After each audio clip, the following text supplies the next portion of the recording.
you obviously have a lot of value to share, and your podcast would be great. But there are so many people starting podcasts and trying to be gurus that haven't actually achieved anything in life. What would you say to those people? What do you think about that? Should they, put down the camera for now and go and actually do something with their life? Intention. It's about intention. So are you creating content because you want to make money? Perfect. Make sure your audience knows that you're creating content and that this is the way that you make money. There's no shame in it. But if you're going to present an image that isn't real and authentic, people are not going to vibe with you, and you are not going to enjoy it. You may fall into the illusion and the lie that you're going to enjoy it short term, but long term, you're a hypocrite. And acting takes a lot of fucking effort. And if you're always acting, if you're always, the character's always turned on, then you're not going to live a happy life. So become that which you want to personify, right? And be proud of. If you become somebody that you're proud of publicly, you're going to display that person because you're proud of that person. If you're not, work on the things that you know are going to elevate your self-esteem. And it's not just making money. There's more to life than just that. There's plenty of, I don't even talk about, my message is mostly about making money. I talk about whatever the fuck I talk about. I wouldn't even say, maybe money's like 20% because it's important, because I happen to be in this space. But it's just one building block to the entire equation. Yeah, I mean, something we found is having those conversations all the time just gets boring because it's the same thing again and again. The information is very simple, but the person behind it and the story that you just talked about, the come up, that's what makes it interesting, coming from a person that's actually got those anecdotes and can talk about the journey along the way. I think that's what a lot of these gurus young gurus don't have. We know a few, don't we? I think everyone should make content though. I think even if you're not where you want to be, as long as you're not pretending within that content, I think there's a beauty in making content. Show the journey while you're on the come up, or being truthful to who you are and talking to people who are a couple years behind you, or whatever. So I don't think it's a case of go make money then make content. I think it needs to be together in I parallel. think it's people taking the wrong message from Luke and my dad and that. Yeah, they think I should do what they're doing rather than do what they're teaching. Yeah, and it's comparison is the killer of joy. For you to assume that with 4 years of entrepreneurial experience, never having read a finance book, never having balanced a checkbook, that you are going to be in the same place financially and in business than me, it's delusional. For me to assume that I'm going to be in the same investment situation, that I'm going to have the same investment thesis and the same high win rates as some of the top fund managers in the world is delusional because I don't have the experience. So what do I have to do? Go get the experience. You can't cheat it.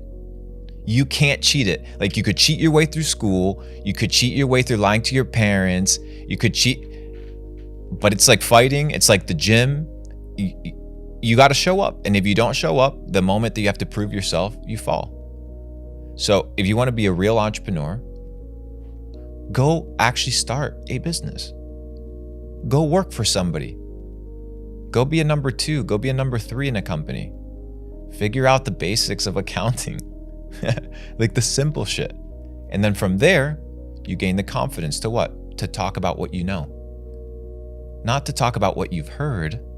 Talk about what you know with conviction. I think it's that long-term vision, isn't it? Rather than just thinking what's going to make me the money in the short term, what's going to make me a better person, have those stories, and the 10-year vision versus the 2-year vision. When you walk into a room with successful people that have money, people that don't need your money, they're not going to sit down and be interested about you telling them how you were able to make an extra whatever and your ROI and your return. Maybe in the business context, yes.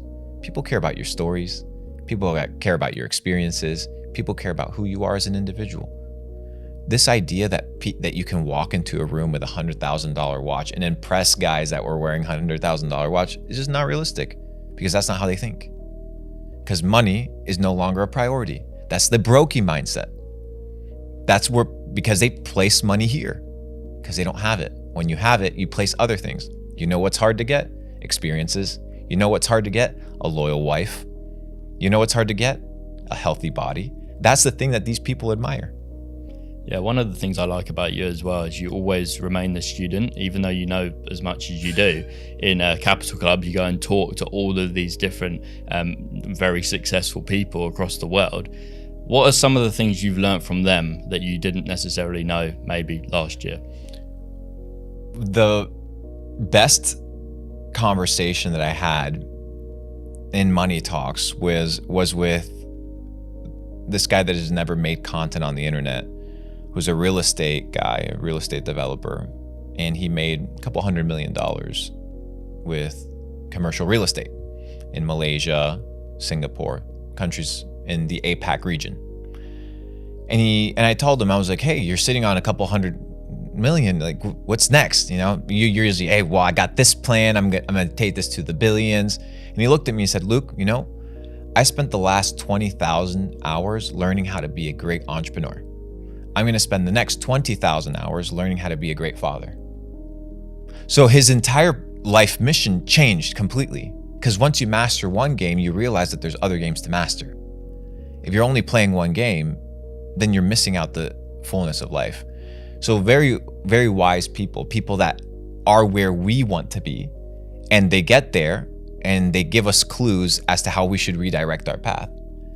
And it's really interesting. So sitting down with just older people, dude, that have gone where we want to go, and listening to them and realizing that you gotta become a master of multiple areas of life in order to get it. You want to be a father? Not now. I want to travel to every country in the world first. Okay. How's that going? I'm at 62.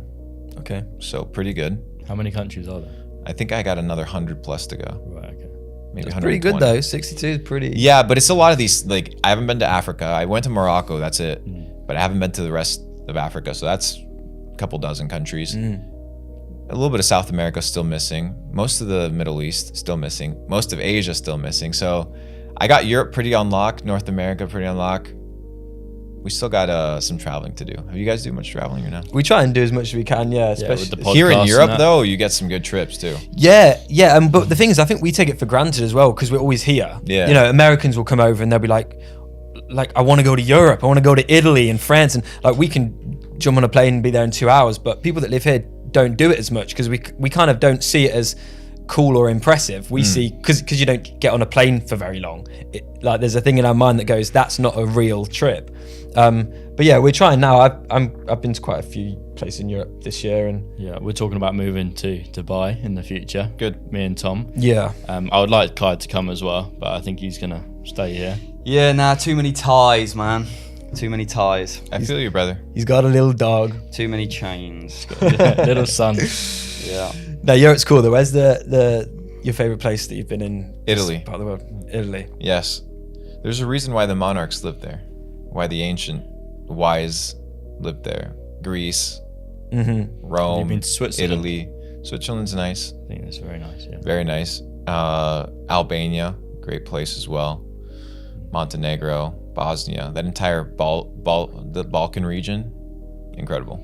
Do you ever worry you'll get too distracted about visiting all these countries and then you look up and you're 40 and too late maybe to have kids? I know you can have kids at 40. I'll have kids until I'm 80, bro. Really? Yeah, I'm a G.